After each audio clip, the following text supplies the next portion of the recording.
This is your girl right here, Miss Coco Bowden, y'all, and I am in my home on today, and I'm gonna share some things with y'all. Share some things with you. I'm in my home, and I am basically trying to still clean out stuff. As you know, I had the hot water heater damage, and now I've got to move everything out.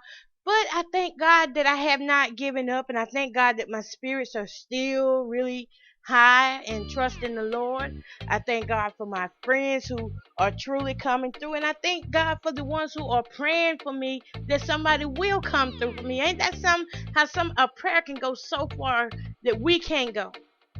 We cannot go here and there like we wish, but yet somebody somewhere is praying for us, and we never know. And then when God starts to answer those prayers, it's amazing. But as I was pulling into my yard a couple minutes ago, I was thinking about something, how the enemy always rushes in before the blessing. And that's so true.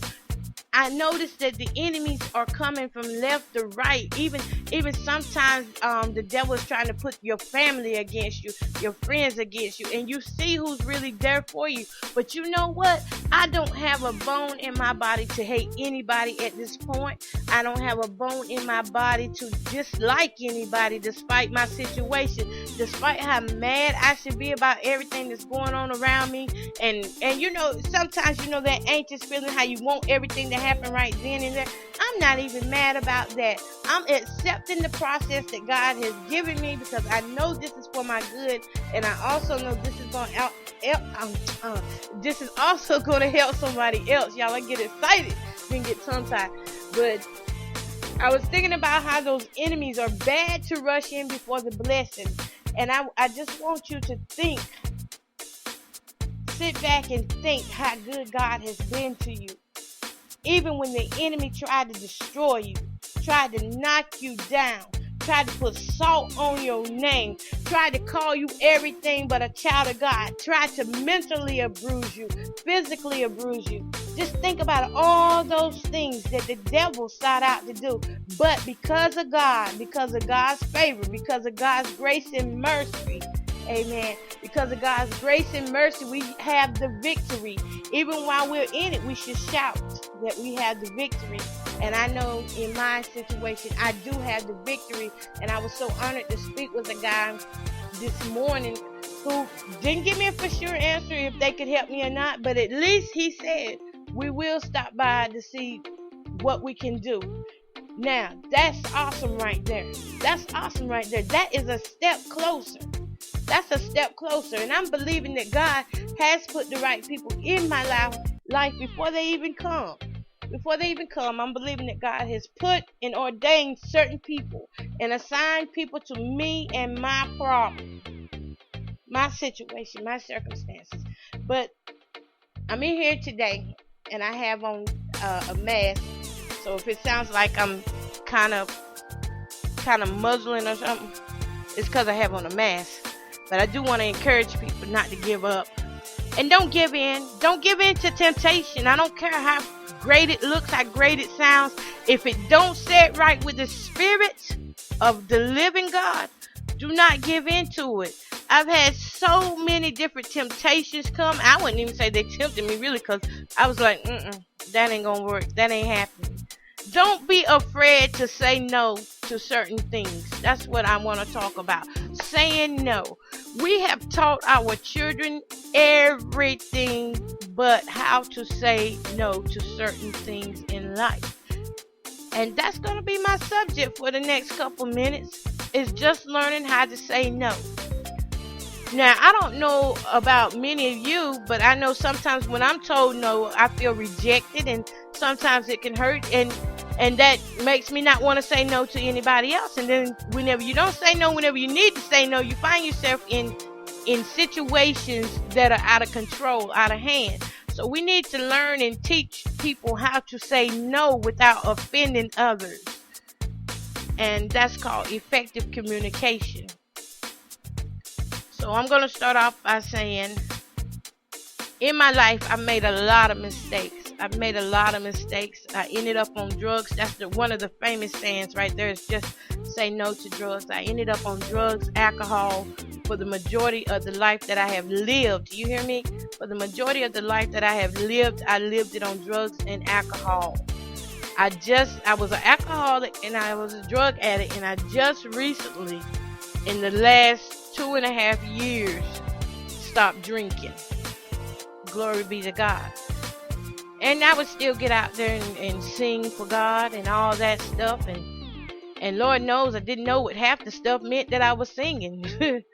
You know, it's something how people can go that long in the church and nobody not recognize that they really don't know what they're doing.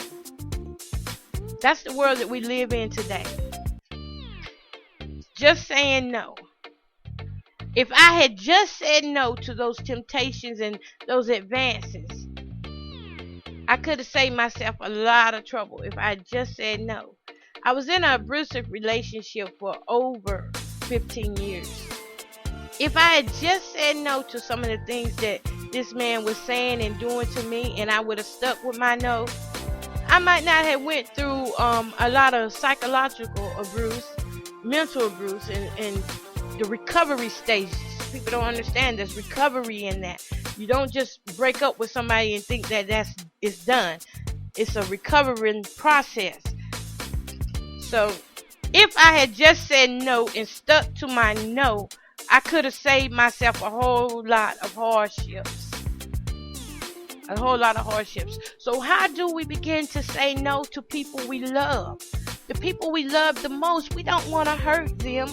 We don't want to see them go astray, or we don't want to see them, get hurt or something. You ever seen the time whenever you would say no to somebody, and then next thing you know, they get in a car accident or something, and you feel bad, and you have that guilt feeling of saying no.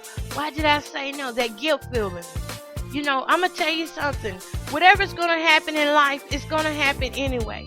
And we ought not have anxieties about saying no.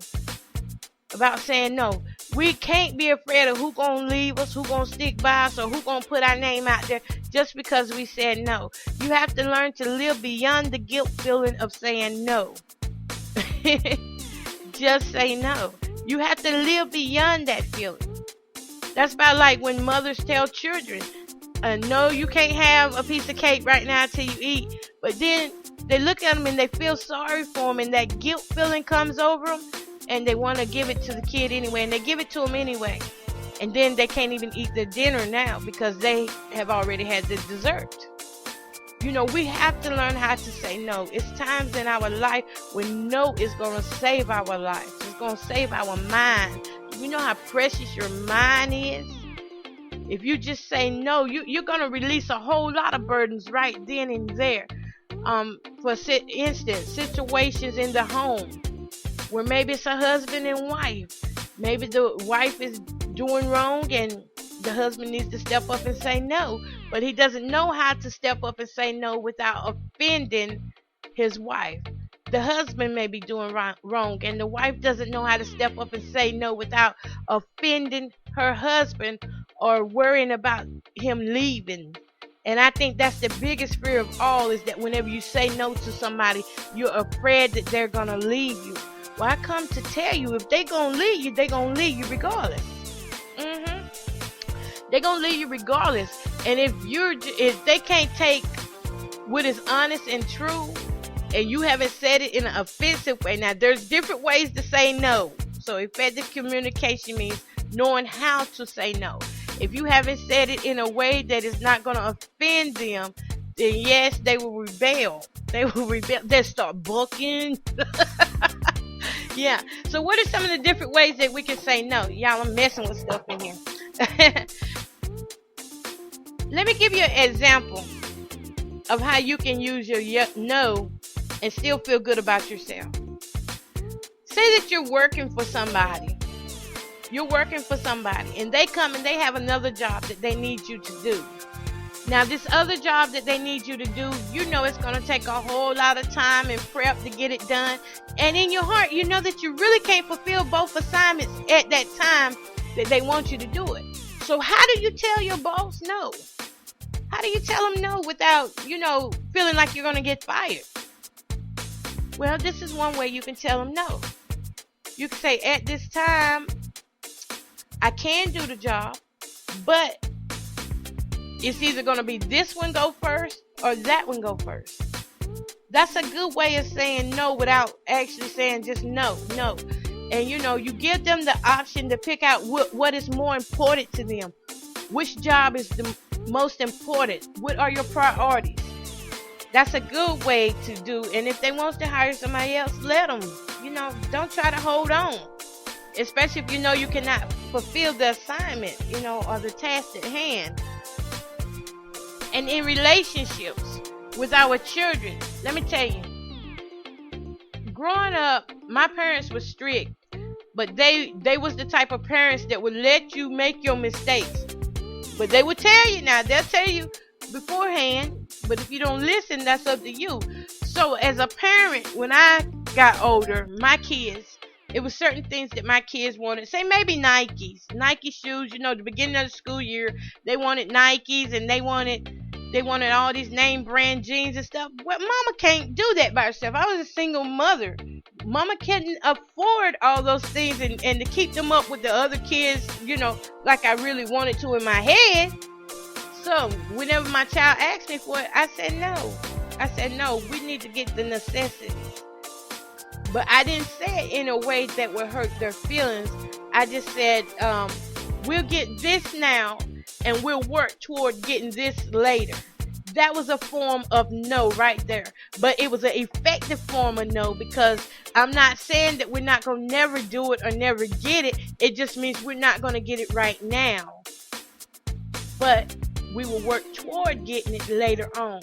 So we need that effective communication right there. In the churches, there are certain things in the churches that we need to just say no to.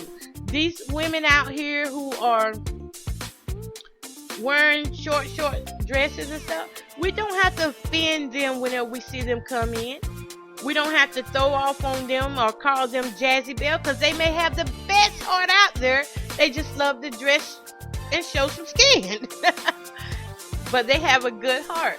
So how do we work with that? Well, sometimes we can just walk up and say, here you go. Put a little towel over them or whatever. With those little cloths everybody cut off and put over people. Or you can call them to the back or call them in private. Don't do it in front of people. Call them in private and just talk to them. Explain them why you feel like they need on something a little longer. Oh, no, it didn't. No, this phone did not ring, y'all. Cancel that out. I call them back. But you can explain to them why it's important for them, for their dressing to match up with who they are in Christ. If they are who they say they are in Christ, then their outer appearance will match up with their inner appearance. You know what I'm saying? You don't have to be mean to folks, but you do have to learn how to say no. Saying no is going to save you time, money, broken ship. You're not going to be as broken once you learn how to say no. And you're definitely not going to be as stressed and depressed. I see so many women all the time who will not say no to, I want to say, to the other halves. I'm going to say to the other halves. And these women are going through depressions, mood swings. They're going through taking out everything that they're going through on other people. But we have to learn how to say no. When we don't speak up for what we believe in, then that means we become somebody else. Somebody